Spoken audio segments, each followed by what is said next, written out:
हरियाणा के भौगोलिक क्षेत्र। नमस्ते। चलो आज हरियाणा की सैर करें और इसके अलग अलग भौगोलिक क्षेत्रों को जानें। हरियाणा, जिसे भारत की हरित भूमि भी कहा जाता है, में पहाड़, मैदान और रेगिस्तान भी है। सबसे पहले हम उत्तर पूर्व में चलते हैं, जहाँ शिवालिक की पहाड़ियाँ हैं। ये हिमालय का सबसे बाहरी हिस्सा है। यहाँ बहुत सारे पेड़ पौधे और जंगली जानवर पाए जाते हैं। इन पहाड़ियों से घग्गर, मारकंडा और सरस्वती जैसी नदियाँ निकलती हैं। यहाँ की जलवायु ठंडी और सुहावनी होती है। लोग यहाँ मक्का और चावल की खेती करते हैं।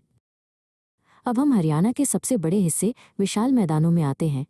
ये क्षेत्र बहुत उपजाऊ है क्योंकि यमुना और घग्गर नदियाँ यहाँ जलोढ़ मिट्टी लाती हैं।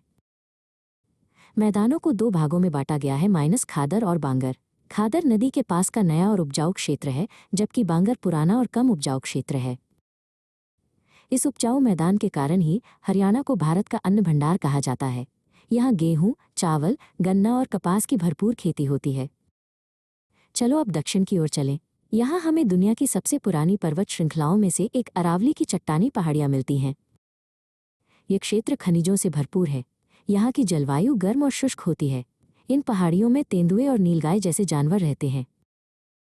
अंत में हम हरियाणा के दक्षिण पश्चिमी भाग में पहुँचते हैं। ये एक अर्ध रेगिस्तानी रेतीला मैदान है। यहाँ रेत के टीले और कांटेदार झाड़ियाँ पाई जाती हैं। तो देखा आपने, हरियाणा में कितनी विविधता है, हरे भरे पहाड़ों से लेकर विशाल उपजाऊ मैदानों और रेतीले टीलों तक। हर क्षेत्र की अपनी एक अलग पहचान है।